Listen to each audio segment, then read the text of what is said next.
नमस्कार। नारायणी निर्वाचन बहस में हमनी आवेला फागुन 21 गते होके जा रहा निर्वाचन के विषय में संदर्भ में रह के उम्मीदवार लोग से बातचीत करें सन।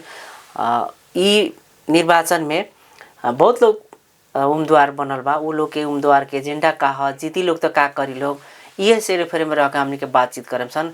और आज हमनी के संगे बातचीत करे के खातिर नारायणी निर्वाचन बहस में बहस करे खातिर आज हमनी संगे बानी अमिताभ बच्चन दास, निर्वाचन क्षेत्र नंबर 2 के बानी। वहाँ लड़ल आँख छाप से वहाँ के लड़ल बानी। प्रगतिशील लोकतांत्रिक पार्टी वहाँ के बाटे, वहाँ से लड़ल बानी, प्रतिनिधित्व कर रहल बानी। पर्सा क्षेत्र नंबर 2 से बानी। जी अपने कार्यक्रम में स्वागत बा। नमस्कार, धन्यवाद। अपने के उम्मीदवारी काहेला उम्मीदवारी दिले बानी? बहुत जोश तोश के साथ लागल बानी का बा? विशेष कह के हमार उम्मीदवारी देश में जौन भ्रष्टाचार जोर से जौन लागल बा ओकरा के हटावे खातिर, भ्रष्टाचार के एकदम पूर्ण रूप में हटावे खातिर, और इस देश में हमनी के आम जनता के सांस ले में ही प्रॉब्लम बा। कथी में तो ओकरा बेरोजगारी समस्या इतना चरम हो गइल बा कि ओकरा के रोजगारी देवे खातिर भी केने हमनी के सांसद में अपन बात उठाल जाए, केने नियम कानून बनावल जाए कि देश में जौन बेरोजगार बा उस समस्या समाधान हुई। हमने देखल जाला कि रोज हमने के इंटरनेशनल एयरपोर्ट में अभी शादी भइल रही, अपन हस्बैंड के छोड़ के अपन लेडीज लोग विदेश जाए वाला स्थिति में बा। भल के लड़का सब अभी 12 क्लास पास नहीं के होत, ओकरा तुरंत विदेश जाके पढ़े के नाम बा लेकिन कमाए के हिसाब से उ जा रहल बा। ई सारा देखल जाता तो एकदम दुख लागेला, रुआई आवेला कि ई समस्या कहिया ले रही। तो ई जन पुरान पार्टी के जो नेता लोग बा, ई लोग कौनो हिसाब से ई ना बेरोजगारी हटावे सकलो, ना ही भ्रष्टाचारी हटावे सकलो।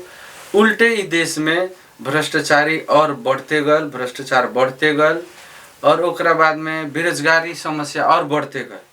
तो ई सारा चीज के समाधान करे खातिर हमने के आम युवा लोग के एगो छलफल भैल। उ छलफल से लोग कहनी लोग कि अपने जैसन युवा जे 25 वर्ष ई पॉलिटिक्स में अपन समय देले बानी, अपने लगन जैसन युवा लोग के अभी समय में डिमांड बा कि अपने लगन ई चुनाव में भाग ली, अपने लगन के हमने सहयोग करें कह के सारा लोग के सलाह से हम उम्मीदवारी देनी।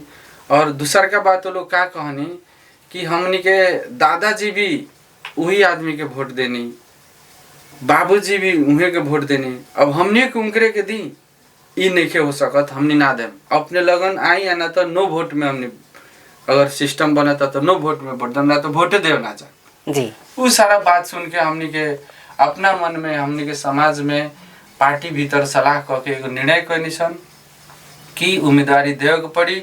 आई जितना समस्या बा, जैसे किसान के समस्या, स्वास्थ्य में अपने देखे तो चरम भ्रष्टाचार बा, ओमें अपने के पूरा निजीकरण स्वास्थ्य संस्था लोग पूर्ण रूप से लूट रहल बा लोग। शिक्षा में भी उहे हाल बा, स्वास्थ्य शिक्षा, किसान के समस्या देखी वो भी वैसनी अवस्था में बा। किसान भी एकदम रो रहल बा, वहाँ अपने के जितना ओकर लगानी बा उससे बहुत कम उपजनी हो रहल बा।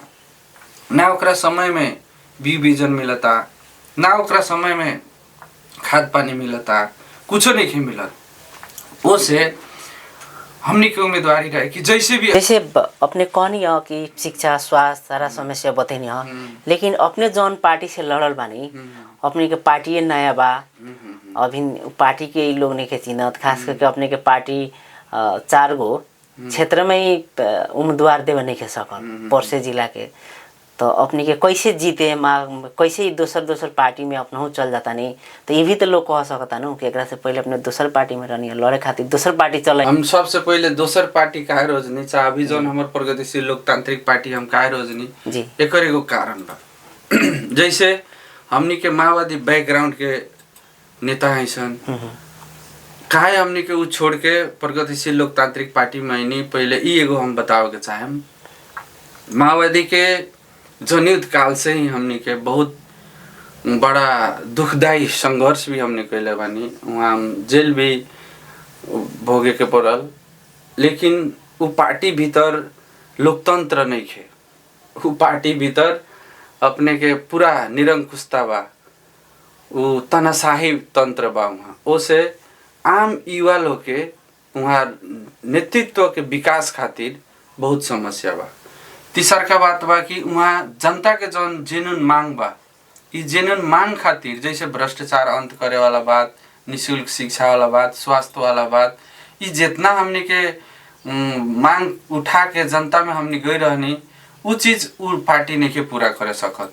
अंततः एगो का कैलक कि संविधान बनाव में कुछ राजनीतिक एजेंडा तो स्थापित भयल, राजनीतिक परिवर्तन के मुद्दा स्थापित भयल, लेकिन जनता के आम जनता के समस्या जीव की त्यों रह गल, जहाँ के तहे रह गल। उ समस्या समाधान करे खातिर ई लोग नहीं के सक्षम। हमनी के नेतृत्व हमने देखने कि उ सक्षम नहीं की, आ कोनो हिसाब से उ परिवर्तन भी नहीं की चाहत। हमनी के पार्टी में निर्णय भइल रहे कि अब महाधिवेशन करल जाओ, महाधिवेशन से ही सारा समस्या समाधान करके लीडरशिप के बारे में, नीति नेतृत्व सब के बारे में हमनी के एगो निर्णय करके आगे बढ़ल जाए। लेकिन वो महाधिवेशन के डेट केंद्रीय समिति से पास भयल, आ कुछ दिन के भीतर और पार्टी के नेता लोग के मिला के अलग एगो पार्टी एकता के नाम में महाधिवेशन के कोनो ना कोनो हिसाब से ओकरा के डिस्फ्यूज करल गई, ओकरा के कोनो ना कोनो हिसाब से ना करे देवल गई। तो हमनी कथी लागल कि अब ई तो पार्टी अब ई कोनो ना कोनो हिसाब से जनता के मुद्दा से भाग रहल बा। हमनी के ई पार्टी में सारा चीज, जान धन खून पसीना सारा चीज देवल पार्टी जब ई जनता के समस्या समाधान ना करी तो हमनी पार्टी में रह के का करें। हमनी के ई विकल्प खोजनी, उ विकल्प के रूप में हमनी के प्रगतिशील लोकतांत्रिक पार्टी रोजनी। ई काहे रोजनी?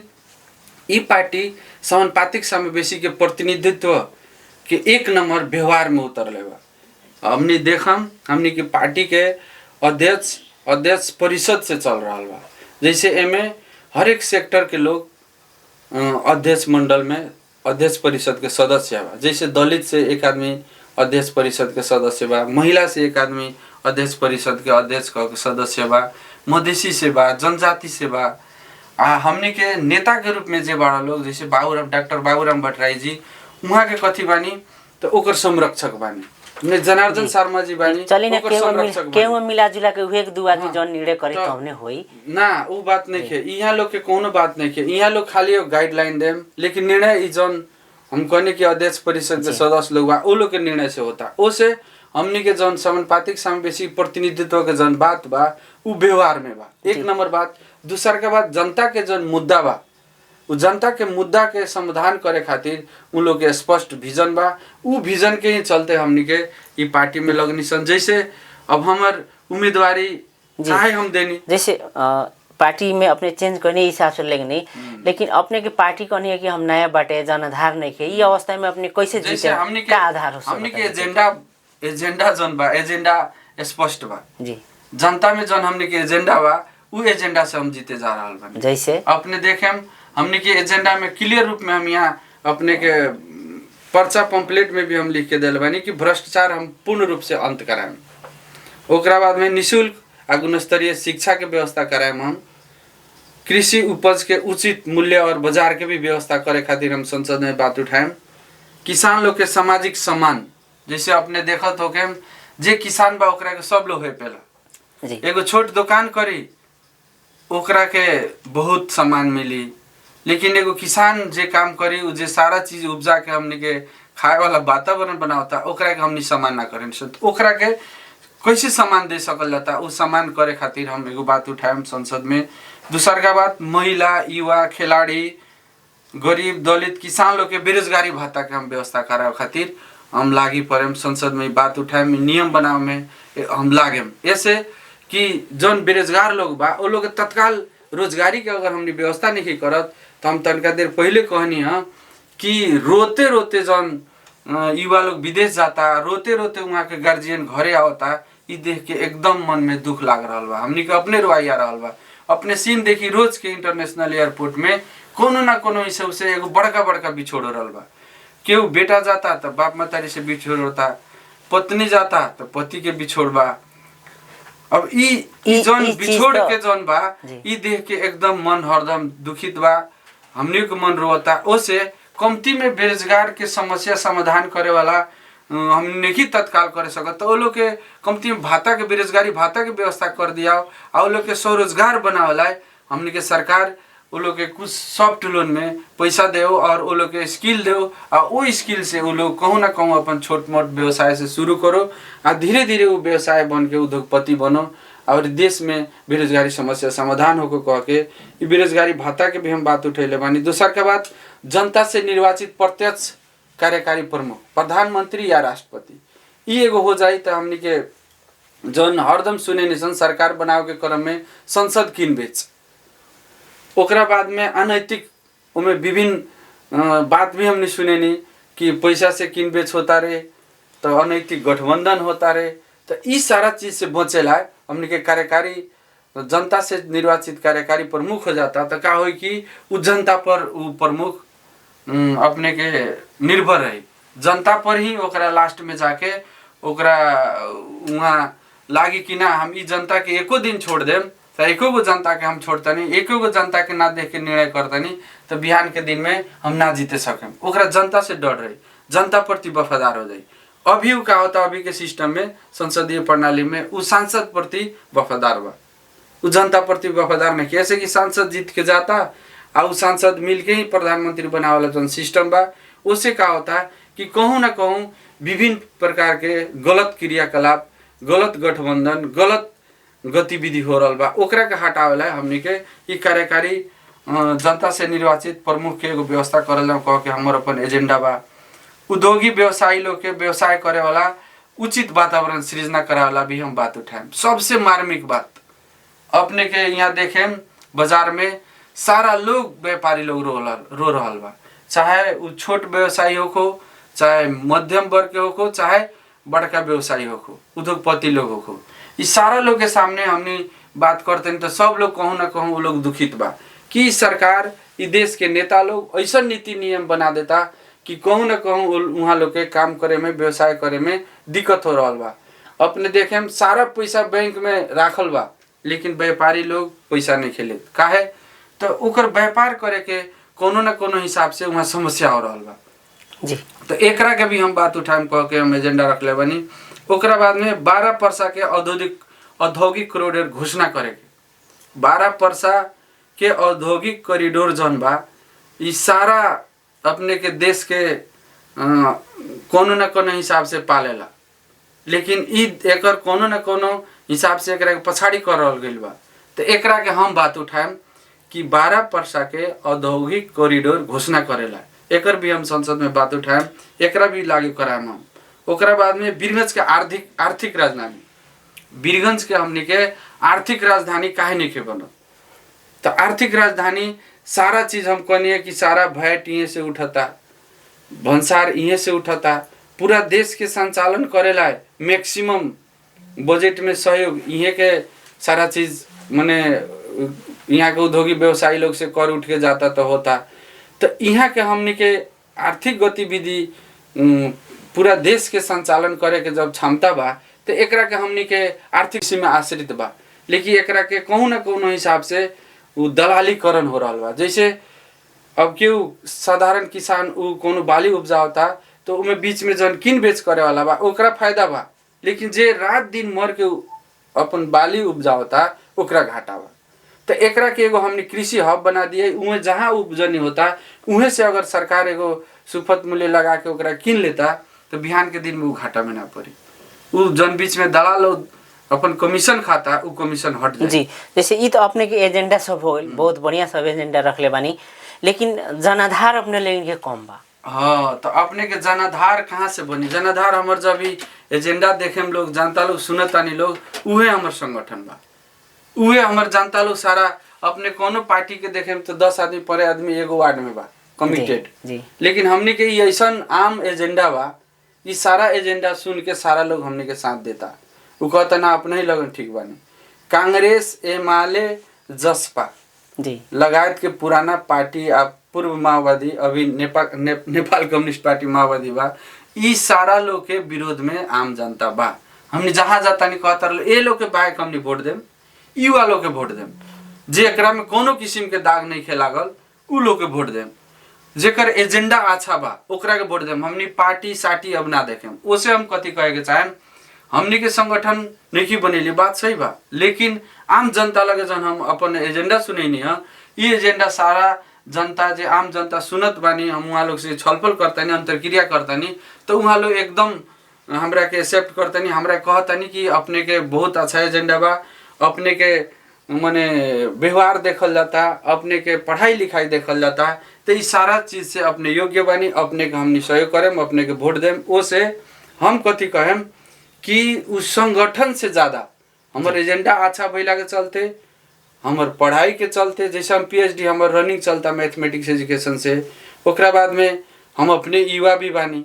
आज तक ले हमने के जितना गांव घर में काम कैले बानी सन सामाजिक काम, उस सामाजिक काम से भी जे परिचित बानी, चित परिचित बानी, वहाँ के तो ऑलरेडी हमने के सहयोग में बानी। वहाँ लोग दूसरा से कहता नहीं तो नाम सुनते मात्र सारा लोग हमने के संगठन में संगठित होखला से ज़्यादा अपने से सारा लोग अपना अपना हिसाब से चुनाव के हमरा तैयारी में लागल बने जी। संगठन के में खास हम जरूरी नहीं देखत, आम युवा लोग, आम युवा लोग, आम जनता लोग ही मास बेस के रूप में, संगठन बेस ना कह के मास बेस के रूप में हमरा के सहयोग कर रहा बानी। अब जैसे मधेश मधेश में पहले ही से सबके था बा कि महंगा निर्वाचन होकेला, यहाँ के उम्मीदवार लोग हर एक चीज़ यहाँ टिकट देवे के बेला लोग खोजेला कि कितना पैसा खर्च कर सकतानी अपने, वो हिसाब के उम्मीदवार खोजेला पार्टी सब। अभी तक ले देत भी आइल बा, अपने के क्षेत्र में भी वैसन वेटगर लोग भी लड़ रहा बा। ई अवस्था में कैसे अपने संघर्ष करें, कैसे लोग बुझाता अपने के कि ये जनजी आंदोलन के बाद इतना लोग हमने के मध्य प्रदेश के लोग, हमने गांव घर के लोग सोच हो जाए कि एजेंडा देख के हमने के वोट दे दी ना। ऐसे बा काल के दिन जो रहे वो वैसन होई रहे, लेकिन आज वो दिन नहीं है, दिन परिवर्तन हो गया बा। हमने के जहाँ जहाँ जाता नहीं 26 वार्ड के भीतर में बहुते वार्ड में हम पहुँच चुकल बानी। अभी आम जनता एकदम क्लियर विजन में बा कि कौनो शर्त में केकरो से हमने पैसा लेके वोट ना देम। ऐसे कि ऐसे पहले सब लोग ठग लेला, जे जीत के गइल बा सब लोग ठग लेले बा। अब कोनो न कोनो हिसाब से वहाँ अब जन अपने कने संगठन वाला लोग, उस संगठने वाला लोग के बीच में केहू ठेकेदार आवेला, उ नेताजी लोग से पैसा ली, एगो गांव में से एगो दूगो ठेकेदार लोग आई या कुछ पैसा नेताजी लोग से ली आ जाई वो लोग के बेच दिया, जनता के थाई ना रहे। तो अब ई लोग जनता लोग भी बुझ गई बा बात कि ठेकेदारवा लोग से अलगे रहे के बा। ई जन ठग लोग बा, जनता के बेचे वाला लोग बा, उ सब लोग सचेत हो गए बा कि अब हमनी केकरो से ना बेचा, आ जनता कोई नहीं के बेचा। उ नेता के बीच में जन दलाल लोग बा, ठग लोग बा, उहे लोग बेच देवला, उ लोग के था ना रहे। लेकिन अब सारा लोग के था हो गइल बा कि अब भाई हमनी के नहीं के बेचाए के, हमनी के केहू बेचे के कोशिश करता तो ओकरा के जन कार्रवाई करे के। उ लोग कहियो तो बेचाइले नहीं के, आम जनता तो कहियो बेचाइबे ना करेला, ना बेचाई। उ अपने ई देश के ई महान है, ई जनता सबसे महान चीज होला। लोकतंत्र में सबसे बड़का जनता होला, आ जनता आज भी उ केकरो से ना बेचाइल बा, ना बिहान बेचाई। उ कुछ दलाल लोग रहे जन भ्रम छीड़ के चाहे कोनो हिसाब से वो लोग को भ्रमित करके वोट ले लेलक, लेकिन अब उ भ्रम चिरा गइल बा। हमनी के जहाँ जाता नहीं उ सब कहता नहीं कि उ फिर चोरवा सब ठगवा सब आई आ फिर उ डमरू बजाई, उ डमरू के बात में पढ़ के वोट नहीं के देवे के जी। वैसे उ लोग अभी एजेंडा देख के वोट देवे के बा। ई ठग लोग के ई कोनो हिसाब से भ्रम दे वाला लोग के पक्ष में ना लेके जेकर एजेंडा अच्छा बा, जे बिहान के दिन में अच्छा करे वाला बा, ई वीरगंज के ई परसा जिला के जे विकास करी, जे स्वच्छ आदमी बा, जे ईमानदार आदमी बा, पढ़ल लिखल बा, ओकरे के वोट दी कह के हमर पूर्ण रूप में विश्वास बा। अब ई ठग ठूस वाला बात हो गया। अंत में 1, 2, 3 कह के अमिताभ बच्चन दास निर्वाचन क्षेत्र नंबर 2 परसा के अपने के माने अमिताभ बच्चन दास के लोग काहे वोट दी? अभी हम अपन सारा एजेंडा सुनैनी है। पहिलका बात बा हमर की राजनीति में बहुत बड़ा लगानी बा जी, जिससे हम जनयुद्ध से ही ई समाज सेवा कर रहल बानी। वो क्रम में हमरा जेल भी भोगे के पड़ गए। ओकरा बाद में हमर राजनीतिक लगानी 25 बरस से जनता में ही बा। दूसर का बात बा कि हम जागीर नहीं खैले। PhD के मैथमेटिक्स एजुकेशन है, जहाँ भी हम चाहती तो 1.5 लाख के महीना हम कमा सकत रहने। लेकिन हम इशारा छोड़ के हम पॉलिटिक्स में, ईमानदार आदमी भी पॉलिटिक्स करे के पड़ी, ईमानदार आदमी भी बिहान चुनाव जीत के जाए के पड़ी। ना तो ई देश में जौन दुर्गंधित बा, जौन फोर बा, ई ना सफा होई। ओसे हमने जैसन आदमी के जागीर ना खा के समाज सेवा ही करे के पड़ी कह के उ व्यू से हम पार्टी में ई चुनाव में हम आगाड़ी आयल बानी। ओसे हमरा बुझाता कि जनता लोग हमर ई लगानी देख के, राजनीतिक लगानी, हमर शिक्षा के बात, ओकरा बाद में हमर व्यवहार, ओकरा बाद में हमनी के जनता से जौन समस्या जौन आई, जनता के समस्या उ समाधान करे के जौन हमरा भीतर सृजनशीलता और मौलिकता बा, ई सब देख के वहाँ लोग हमरा के वोट देम। हम 100% कहें कि हम ई 2 नंबर निर्वाचन क्षेत्र से बहुत निमन वोट से हम विजय होके जा रहा बानी। अपने लगन जौन एगो यहाँ हमरा के अवसर देले बानी कि हमनी के आम जनता के बीच में हमर ई सारा बात पुगाव के, ओकरा लाई भी हम अपने लगन के धन्यवाद देवे के चाहेम। आम जनता लोग से हम हाथ जोड़ के अनुरोध भी करें कि हमरा के सब 2 नंबर निर्वाचन क्षेत्र के आम जनता लोग हमरा के मत दे के जिताई। अपने लगन के जौन इच्छा आकांक्षा बा, जौन अपने के समस्या बाटे, उस सारा समाधान करे खातिर हम रात दिन कह के लागेम।